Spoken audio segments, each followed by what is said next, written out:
Good morning, brothers and sisters. We are into the sixth week of the ordinary time, and in today's gospel, we have Jesus curing a leper.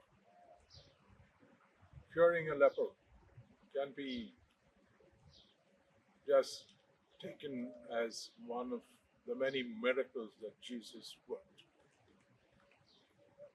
But then we need to go deep into this act of healing a leper in order to get some life lessons for us. Very important life lesson comes through this. It's actually an action parable. And to go deep into this, we need to understand the psychology of a leper. A leper carries a social stigma.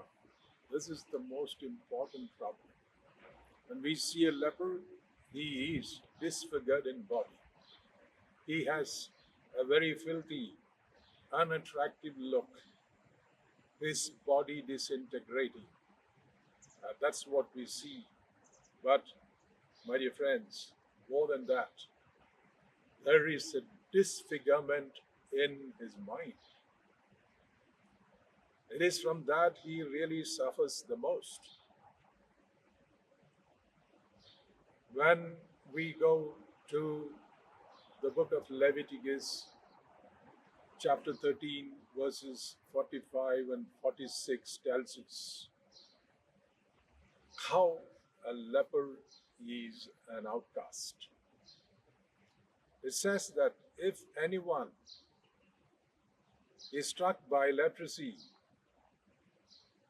he should wear torn clothes, no decent clothes, torn clothes, and he should leave his hair disheveled, unkempt, and he will cover his upper lips and cry out, unclean, unclean, I am unclean. And the Bible continues to say that he shall live alone. His dwelling shall be outside the camp. And as long as he has this disease, he is unclean. As he is labeled unclean and he is alone, he is outside the society. He is an outcast. This is the main problem of a leper. The lepers are never happy the way people treat them. Of course, we have pity on them. When you see a leper sitting on the roadside begging, you will surely give something to a leper. But you will not go and shake hand with him. You will not ask him, how are you? You will just toss a coin into his begging bowl. Remain as far as possible. And this is how lepers are treated in the society. They get pity. We take care of them. To start a leprosarium is not that easy, that difficult, I mean. Because people will always contribute towards running a leprosarium because they have pity on the lepers. And we give them shelter, we give them food, we give them medicine. And what happens to their mind? An integrated, holistic healthcare does not exist. It was not existing in the past, it does not exist in the present. And therefore, we have a very discontented, unhappy, angry person in a leper. That can be seen everywhere because he bears that stigma. I'm a leper, I'm unclean, I'm not wanted in the society, I must remain outside the society, I have no right for any kind of human affection, I'm considered as someone who is not wanted in the society, and it goes with that, even God does not love me. That's why he has inflicted me with this disease. And therefore, he suffers more from psychiatric and psychological disorders more than his physical illness. He has anxiety complex. The moment one notices something leprous is happening on the skin, he begins to be anxious. Oh God, is this going to be the beginning of leprosy? Anxiety disorder unsettles the mind. And once it is established that it is leprosy, Hansen's disease, as we call it today, and then you have this depression setting in, depressive disorder. And with that, his fall is complete. Physically, he is ugly and mentally disordered. That is how a leper is. It's in this background that we need to come to this miracle of Jesus in St. Mark's Gospel, chapter 1, 40 to 45. Here is a leper coming to Jesus. He was not allowed to come into public places where people are there, but he dares to come. He believes that something will happen if I meet Jesus. Yes, when Jesus breaks into your life, your disfiguration will disappear and something transfiguring will happen to you. That is true. That's what will happen here now. Here is a leper coming and kneeling down before Jesus, and he is asking Jesus, Jesus, if you want, you can cure me.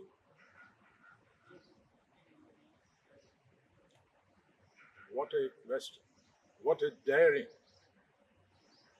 Jesus immediately stretched out his hand and touched him and said, I want to be cured. Instantly he was healed. This is a short description of Mark, but then see what's happening there. The leper who was forbidden to come into public in this manner, he was supposed to cry out, unclean and unclean, and people would run away from him.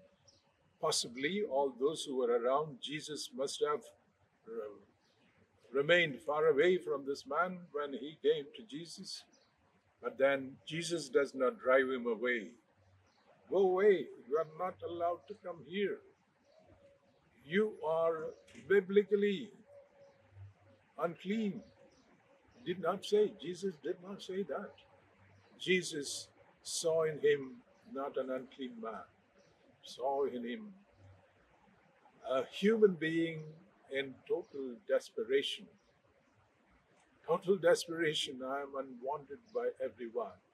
At least, Jesus, you will want me, and if you want to heal me, you can do that. And then what does Jesus do? Jesus stretched out his hand and touched him, touched an unclean man. And that is a turning point here. Jesus could have healed him with a word, but he touched him. As here is a man who needs affection. Here is a man who needs love. Here is a man who needs approval, recognition, appreciation for being a human. That's what Jesus was giving, touching him. But that touch was a touch of affectivity, of love, of understanding. And that was the greatest miracle here. More than healing the leprosy, Jesus healed him in his mind. And his leprosy also was healed. And then he had to be reinserted into the society. Society had made him an outcast. He had to be reinserted. Therefore, Jesus tells him, go meet the priests and get a certificate of healing from them so that you will be reinserted into society and you are once again back into normal human life. Now, this is the miracle that's happening here. It has a great life lesson for us. How do we treat people? Not only lepers. Leprosy is can be understood a bit figurative. People who are disfigured for various reasons. Do we keep them away? Do we keep them as far as possible? People who are psychologically and psychiatrically disordered, who need a touch of love, need affection, who need uh, recognition in their lives, appreciation in their life, we keep them away as lepers, unwanted, unclean, not good to be with me. But Jesus here teaches us a little touch of love can change the life of a person. That change is what we need to bring into effect. Effective caring for people. We always care for everyone who is in need. We are ready to contribute, but then there an effective caring for people in need, people in despair. Effective caring means you not only help them materially, but you help them psychologically and with affection, with love. A touch of love has to be there in every kind of act of charity that we do. That act of charity with love is something that transforms people. Go into Mother Teresa's life, known for caring for the lepers. I have a great story which tells about Mother Teresa's affection for the lepers. There was a leper who was very much advanced in Hansen's disease. His fingers were all falling down. He was smelly. He was loathsome. He was very filthy. He was living alone in a hut, unable to take care of himself even. People used to throw something into his house, something to eat, and he was just surviving on that. And Mother Teresa heard about that. She immediately sent two of her sisters to go and find out what happened. And this leper, as I already said, who was really a man full of anger, he believed that nobody loved him. And here are two sisters coming and standing in front of his hut. And then he would not let them in. He abused them for a long, long time. Never enter my house. I don't want anyone's sympathy. That's what he was telling them. And finally, they got tired. This man does not need our help. So they went back. Mother Teresa heard the story and she said, tomorrow I will go. She went the next day. Next day she went, she got the same reception. She was abused downright. And the man would not let her into his hut. He even took an empty can and threw at her. Get away from here. I don't need any kind of sympathy. I am hated even by God. And I don't want anyone's sympathy. That's what he was telling her, and then abused her right from the beginning for a long time. Abused her, but Mother Teresa remained calm with a smiling face. And after a long time, the man was exhausted. He was tired. His abusive dictionary was almost over, and he had nothing more to say. He became quiet.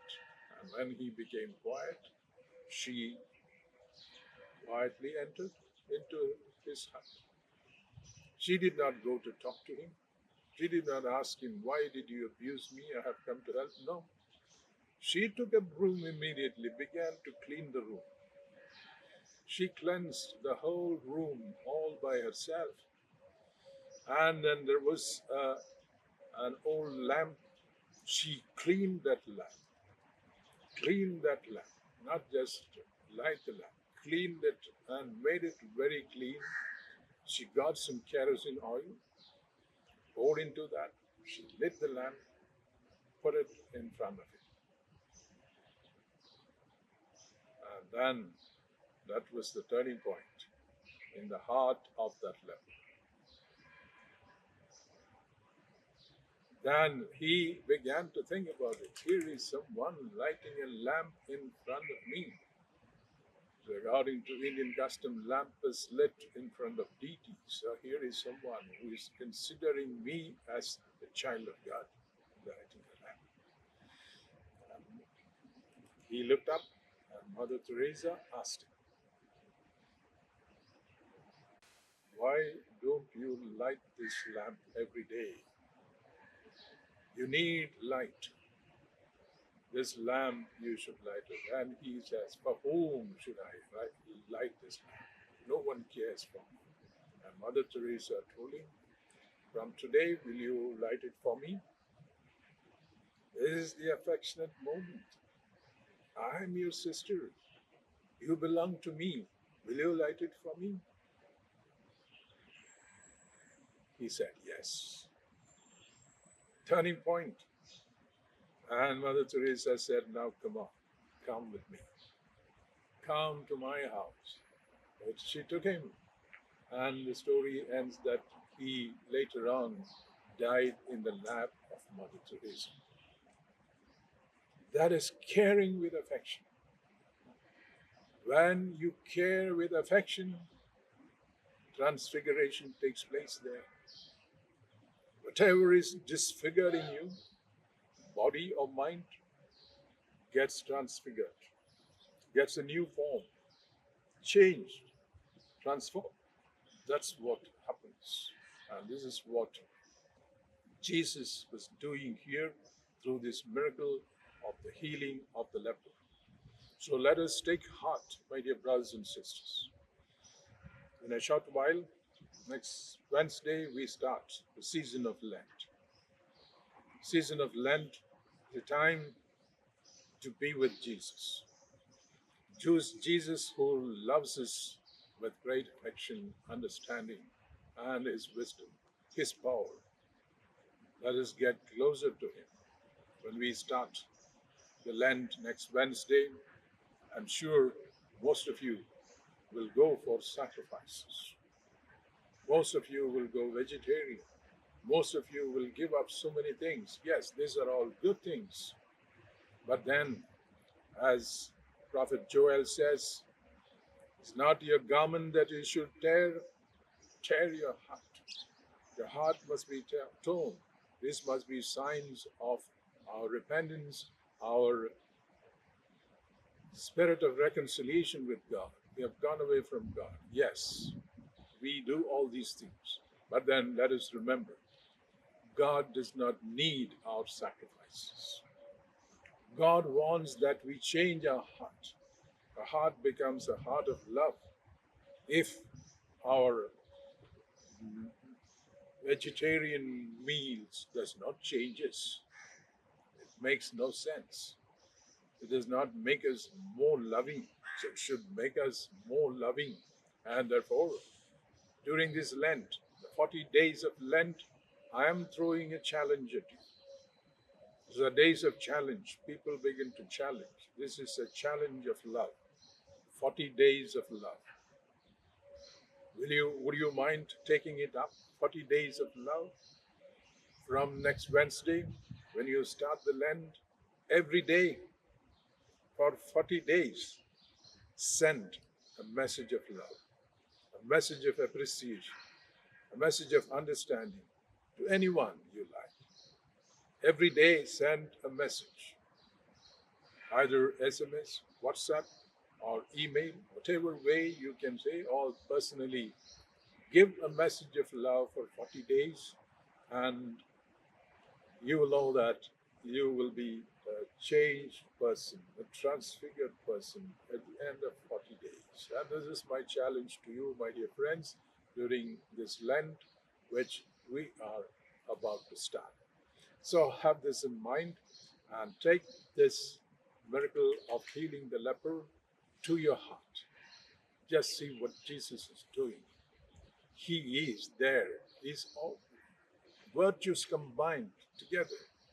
Virtue of love, of sympathy, of understanding, of His divine power and His mercy, and above all combined together in a package of affection for the one who was suffering not only bodily but also mentally, psychologically, spiritually. Care for people in a holistic manner, in an integral manner, and you will be very, very close to Jesus. Thank you.